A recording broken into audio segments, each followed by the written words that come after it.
What's up, Facebook Live? Hopefully, you are having an amazing day. Welcome. As you tune in and as you're joining us, I would love to know, number one, where you're tuning in from. Just so you know, I'm tuning in from beautiful Novato, California. Let me see if I can get a cool visual. It's really, really pretty here. There's my beautiful wife hanging out. And so I'd love to know where you're tuning in from. So write down here in the comment section if you wouldn't mind chatting where you're tuning in from. And I'd love to know 3 things you are grateful for. So welcome. I see that number ticking up. So as you're tuning in, just check out. We're in Novato, California. It is beautiful here, warm and sunny out, but also nice and cool. Timothy, nice to see you. Shamara, nice to see you. Also, not only number one, where you're tuning in from, but number 2, I'd love to know right down here 3 things you're grateful for today. We talk about this all the time on these live chats, but if it happens to be your very first live chat for some reason that you're tuning in on, the key to doing gratitude, as well as exercise, meditation, random acts of kindness, and journaling, the ability to do those 5 things consistently every day, build something that the Harvard researchers found. It's called the happiness advantage, which literally rewires your brain for happiness. So I always challenge you all each day to join me in at least doing one part, which right down here in the comment section is writing down 3 things you're grateful for. So let's see. Jeremy, Southeast Michigan, what's up, everyone? Alicia, hi from SoCal. 3 things I'm grateful for is my kids, my health, and providing a roof over our heads. That's awesome. Timothy, Ohio, thankful for my broken foot.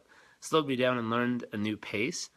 2, time with my little girl. 3, blessing people I've never met. That's awesome. Marianne says, my work with youth at risk. That's wonderful. So welcome. As you're tuning in, I'd love to know, number 1, where you're tuning in from. We're in beautiful Novato, California here. It's gorgeous out. Also love to know, 2, 3 things that you are grateful for. So right down here in the comment section, go ahead and jot that down. Daniel from New Zealand, welcome. Carmen, grateful for my husband, my boys, my new opportunity to start a business. That's awesome. Sue, meeting you, health, and own house. Mike, hi from San Fran. Oh, I'm in San Fran. Mike, welcome. Well, I'm in Novato. We'll be in Sausalito for the next few months or a month here. Grateful for this golf day, and a live Facebook Live. Gary, Portland, Maine, awesome. Welcome. Ben, hi, nice to see you. So welcome. Today we're talking about, Shamara, grateful for healthy pregnancy. Congratulations. Wonderful new husband. Congratulations. And able to help someone dealing with suicidal thoughts today. Wonderful. Matt, what's up? Nice to see you. Welcome. As you're tuning in from, I saw a few more people join us. I want to know, number 1, where you're tuning in from. Number 2, I'd love to know 3 things you're grateful for. Go ahead and type them right down here. Research and science shows, just to be a little bit repetitive here, but I always say this, research and science shows on average we have about 60,000 thoughts a day.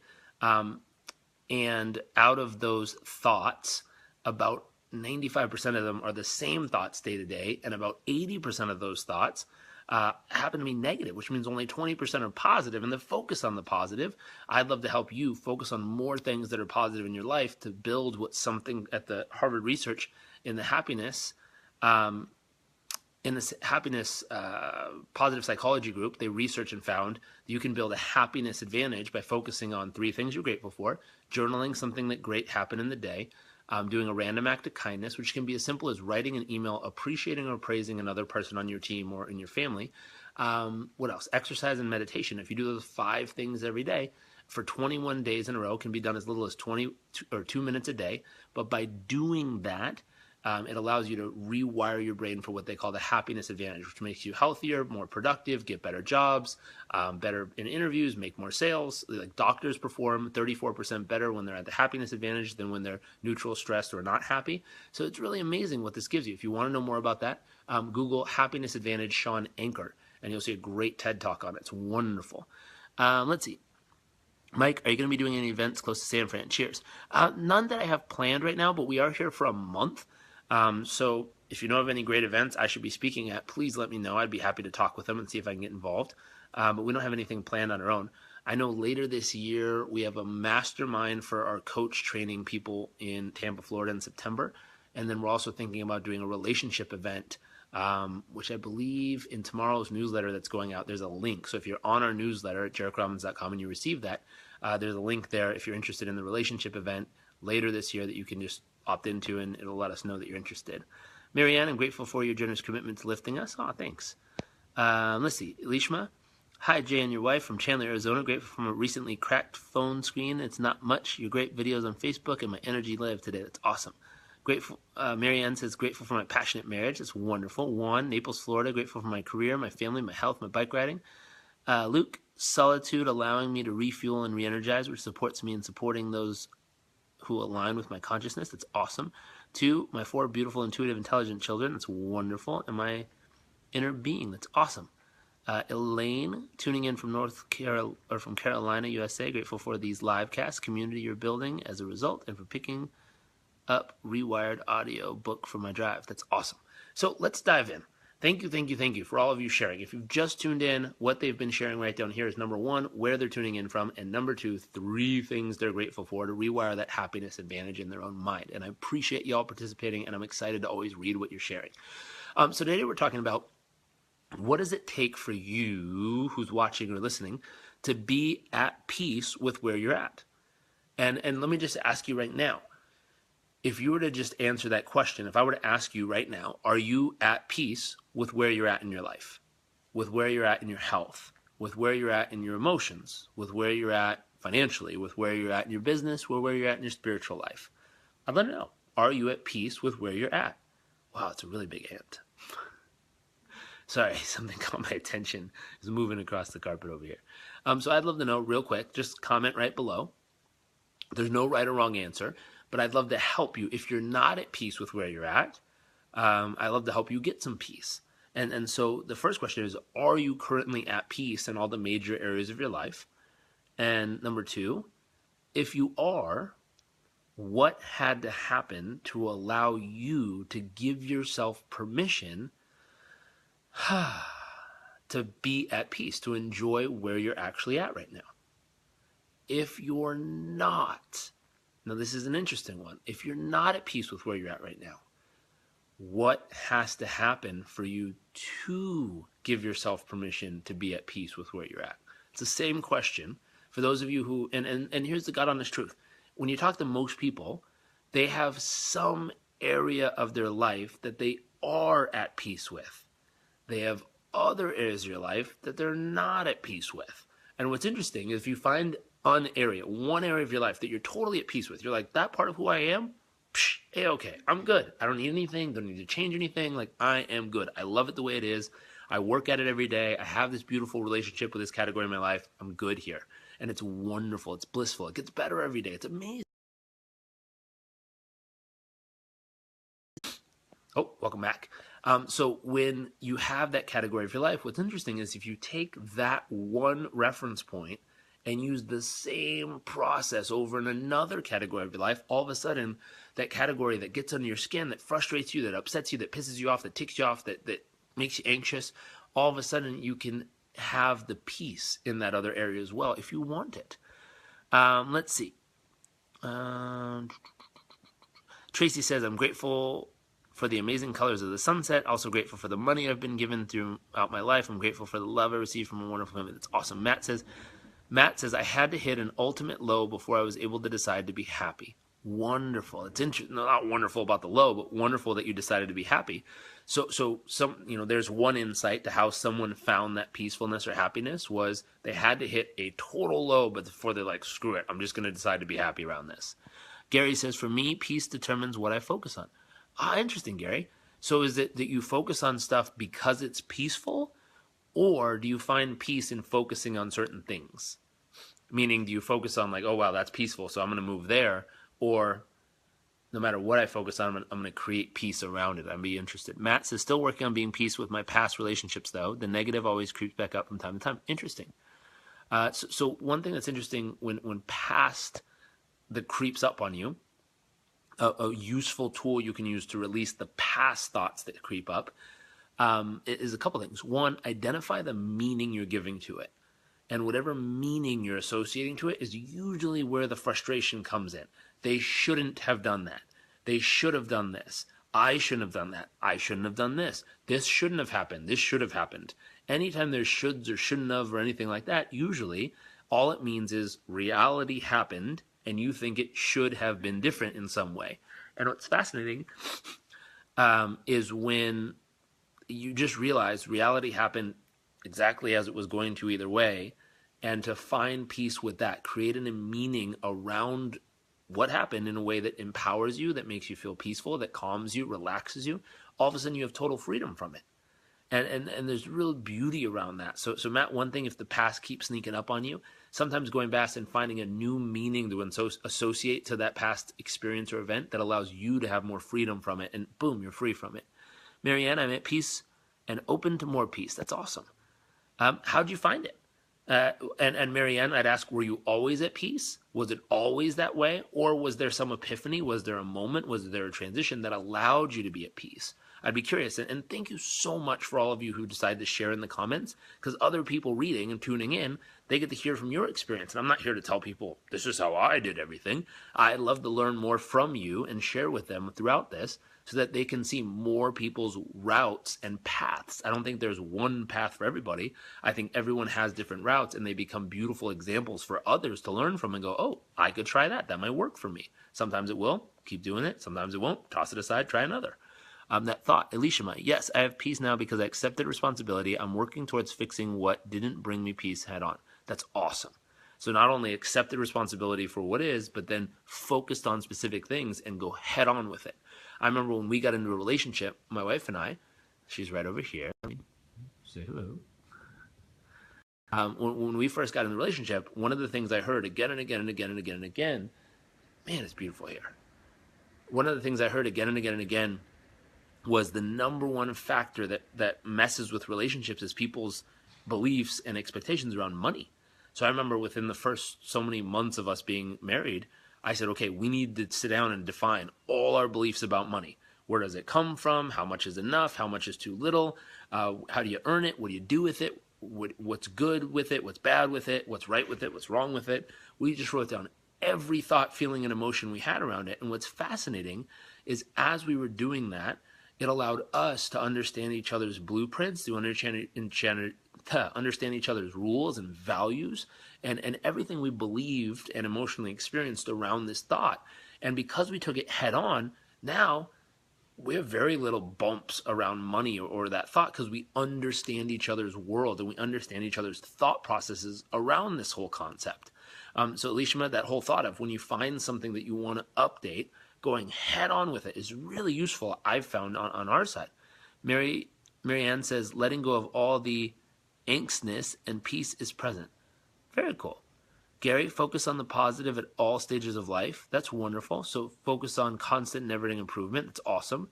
Tracy says, beautiful state. James, peace is when I'm present and living in the moment without focusing on any specific thoughts.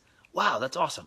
So that ability to stay present. I remember I read a book. I was in Fiji going through Oneness University. It's a beautiful course. And I was reading a book called The Power of Now, I think it was. And he was talking about, you're anxious when you think about the future. You can get frustrated when thinking about the past, but you're at peace when you're just present. You're just here now in this moment. The ability to take a breath, allow all the thoughts to clear, like James said, and just be totally present in the moment. And all of a sudden, there's no worry, there's no anxiety, there's no frustration, there's nothing, anything. It's just you're present, you're connected, you're alive. It's very beautiful.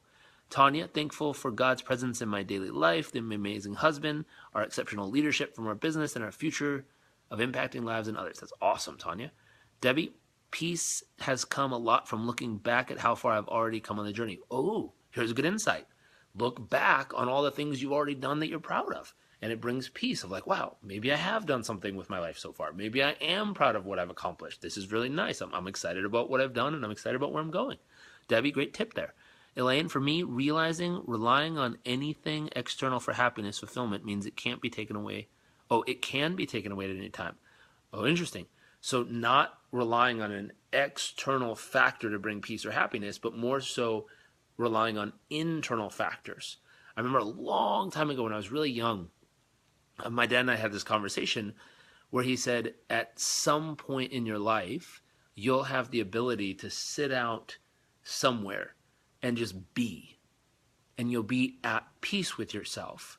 You'll feel that how you've showed up, who you've shown up as, what you've given to life, how you've participated thus far is more than enough. And you'll feel comfortable in that space. And I remember the time, I think I was 14, 15 years old and thinking like, sounds cool. I guess I'm at peace now, but I don't really know. P.S. I have to go get stuff done because I feel like there's things I need to do. And he said, that's exactly what I'm talking about. He says the ability to just be. And he says where that comes from, and the gift of the ability to just be is what Elaine's saying here. It's the thing that when you've shown up, given your all, really truly given your gifts to life, you feel that you've added significant value in some way, shape, or form, regardless of how it's received. You just feel that you've given, and you feel that it was valuable, and you feel that you've added, a legacy mark to the world. Like you've created something that will outlast you in your own way, whether that's a child or a program or a thought or the way you've given or shown up to the people around you or how you do your daily life. But you've given in some way that creates that lasting mark of how you'll be remembered. You feel like you've really lived fully and given your all and really taken action when you could. And you also feel like you've loved fully, that you've opened and really put all your heart and soul on the line. And when you're able to do those things and just be, it's something that no one on earth can ever take from you. They can take your house, they can take your cars, they can take your jet, they can take all your stuff. They can take your company. They can take all your plaques and awards and medals and all that jazz, but they can't take the internal feeling of, wow, I've really, really shown up in life, and I've really, truly given my heart and soul. I've loved fully, lived fully, and I've done stuff that I truly know matters in this world, and it's going to far outlast me. And so those key things of what Elaine mentioned here would be wonderful to aim for, and stuff that can bring that fulfillment and peacefulness as well. Marianne says angstness. Danielle, live with passion, enjoy a beautiful stage of life every day. That's awesome. Luke, peace is found in presence, in the acceptance of what is and living in the now, in the absence of pain and suffering. Suffering is a result of dwelling on the past and or the future, which disengages the now, which is the only moment that matters. Wonderful, Luke. That's awesome. Elaine, so I'm working on creating and maintaining internally so it's sustainable always. That's awesome. Tony says, I feel grateful for life experiences that have enlightened me, both sides, privileges, academic and athletics on positive side, and occasional ethnic speed bumps on the non-positive side has been a wonderful bridge to empathy. I'm also grateful for a wonderful testimonial from Amanda's husband. Awesome. Nice to see you, Tony. Welcome. This whole thought, these are some simple tips. Thank you for everyone sharing here that you've heard on how to find more peace in your life if you want it. The second piece, what was I forgot the title. Number one, being at peace. Number two, giving yourself permission. And I think Shamara just said, allowing myself to love myself. So here's the thing. When you say giving yourself permission to be at peace, a lot of us have a whole set of rules up here on our heads we've created along our journey of what has to happen for us to finally be at peace. What do we have to achieve? How do we have to show up? Who do we have to be? What difference do we have to make? What things do we have to accomplish? How many mountains we have to hike? How many people we have to help? How many things we have to do? And what's fascinating is many of us in our own heads have made it so difficult to finally get the thing we want. And what's interesting, again, going back to that whole happiness advantage concept from Harvard, we live in a society that every time we get to the place we said we were going to go, we move the goalpost. And so it's hard to be at peace with whatever result you've experienced or achieved when every time you get from point A to point B, you immediately extend where the next point is. And then you get there and you extend where the next point is. And you get there and you extend where the next point is. And at no point do you give yourself permission psychologically, mentally, or emotionally to actually let the dopamine kick off in your brain and go, oh my God, I did it. I'm here. I'm here now. This is amazing. and so giving yourself permission a lot of times has to do with defining the rules you've created. Lishman says we can be our own worst enemy. Sometimes, and some of it just has to do with the rules we've created mentally and emotionally along the journey. So one thing I'd also ask you to do is, number one, ask, if you're at peace, how'd you get there? Write it down. If you're not at peace, what has to happen? And this is the second part, for you to be at peace. Write down all your rules. Now, for most people, they make it really difficult in their rules. So I have to, accomplish this and experience this and be with this person and do these things and give this and have this. And they have all these detailed rules that have to happen on the right day, under the right full moon, and the right star alignment, and the right whatever, for them to finally get to feel that peacefulness.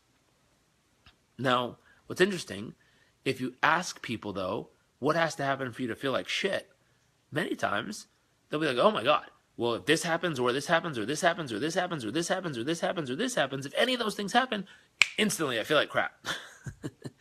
It's like, wow, well, how often do you feel peace in your life? And they're like, very little. How often do you feel like shit? They're like, all the time.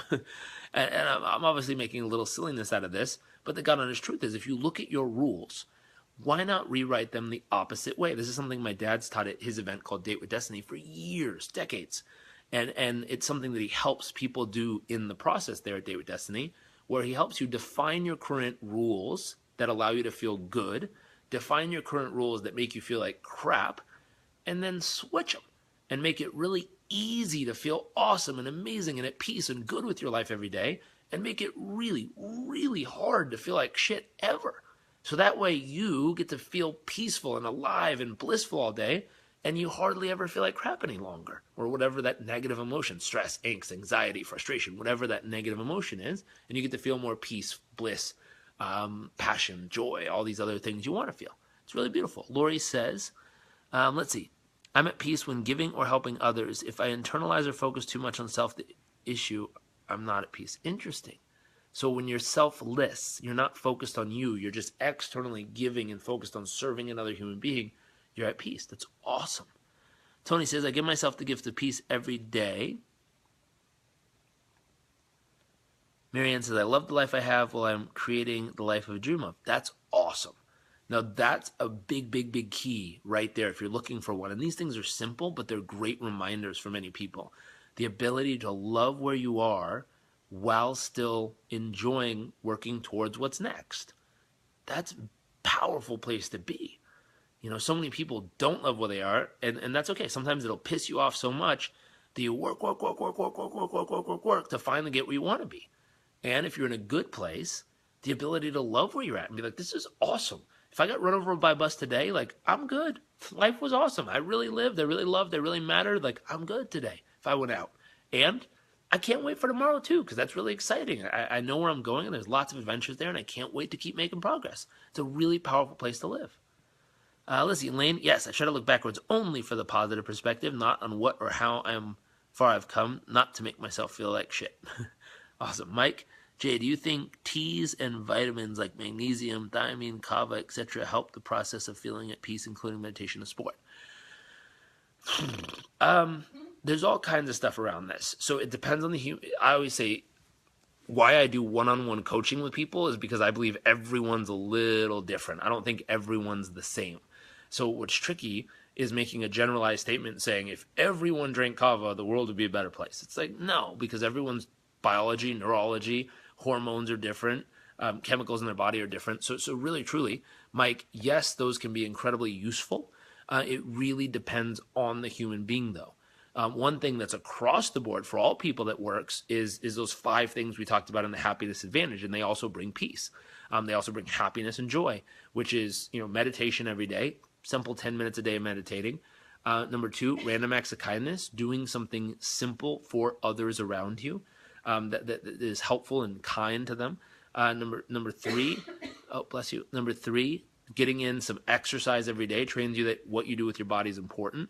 Number 4, journaling good things that happened in the last 24 hours. And number 5, 3 pieces of gratitude that you're really grateful for. If you do that each day, that works for everyone in creating more peace and happiness and productivity in your life.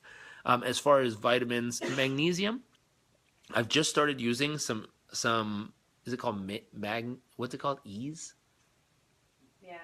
I think it's called Ease. It's a blue bottle. A friend of mine, Sean Stevenson, recommends it for sleep. So to help your body completely relax, you spray it right over your heart. You spray it, I think, over your neck and shoulders and wherever soreness is, and it helps you go to sleep really nicely. And I have deep, deep sleep with that. So magnesium. Kava, the only time I've ever had kava is traditionally when I'm in Fiji. And it's just because we have some kava before dinner, and that stuff knocks you out. So the meditation, sport, all that other stuff is definitely part of those 5 things to really help you. And then what was the final topic? So being at peace with where you are. Sorry, I forgot our final topic for today. Being at peace with where you are, giving yourself permission, which was the second one. So what has to happen for you to give yourself permission? One second. My wife is searching for what our other topic was. Mike, thanks. Oh, you're so welcome. So everyone else who's just tuning in, I'd love to know in the comment section. Oh, I'm sorry. I forgot the middle topic today, maximizing where you're at. So here's what's fun. We were talking about being at peace with where you're at. We were talking about giving yourself permission to just enjoy it, which comes down to your rules we talked about. Rules are nothing more than me asking you a question. What has to happen for you to be at peace? And many times we've created our own mental structures and thought processes of what we think has to happen in order for us to give ourselves permission to actually relax and enjoy where we're at. Write all those out for yourself. And what you do is notice what is right now, and then rewrite them in a way that makes it really, really, really easy to be able to enjoy your life and be at peace with where you're at. That'll be very helpful for you if you do that. The final piece is maximizing where you're at. So this is awesome.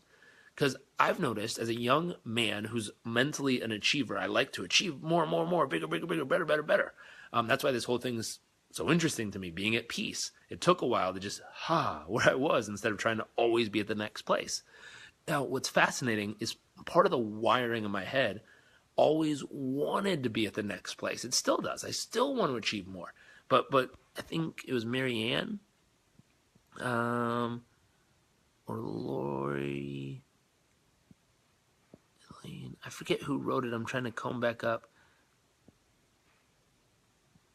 It was saying being at peace with where I'm at while striving to still get where I want to go. That ability takes some real mental work to get yourself very comfortable in that space.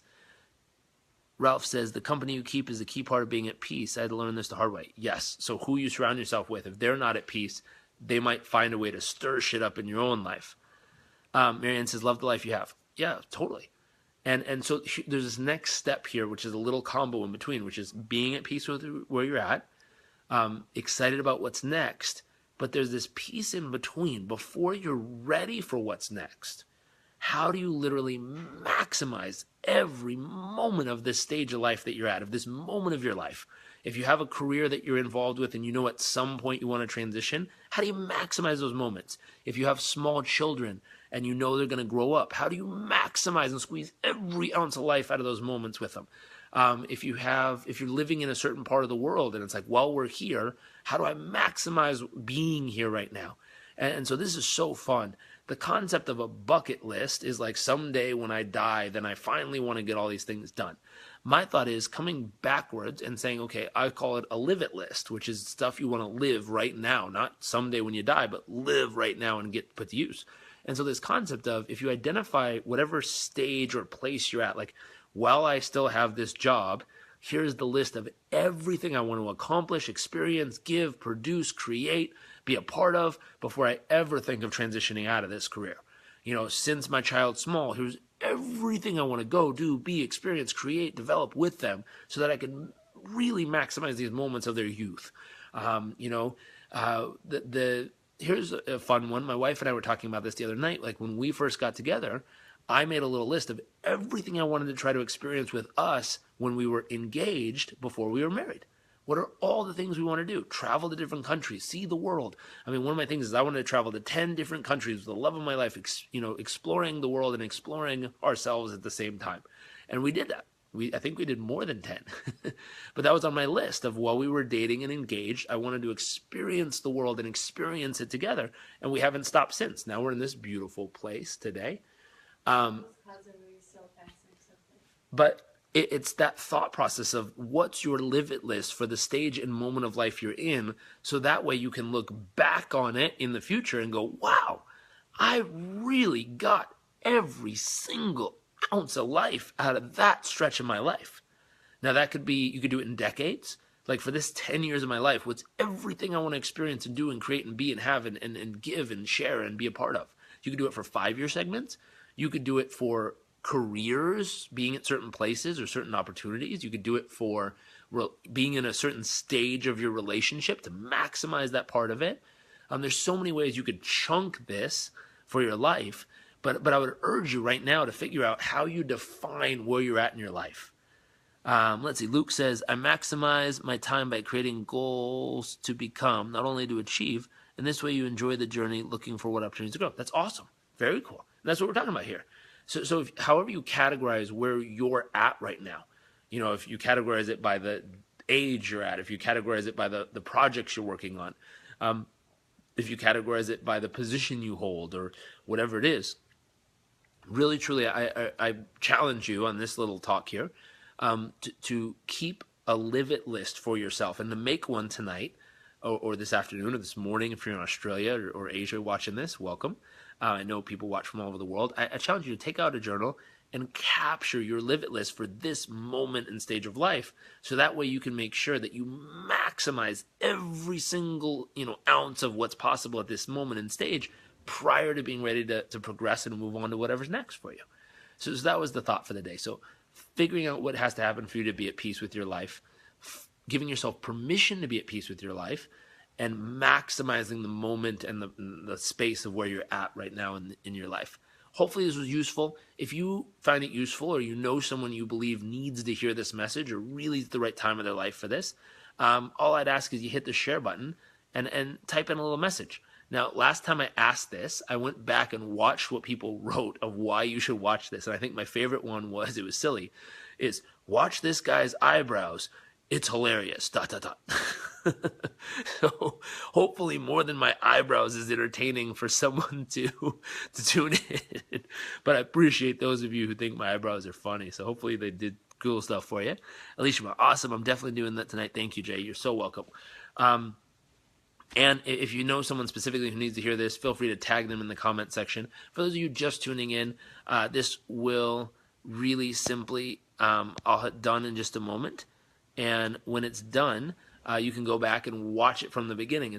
I think it's awesome. Otherwise, I wouldn't have taken time. But hopefully it's useful, and hope you all have a great night.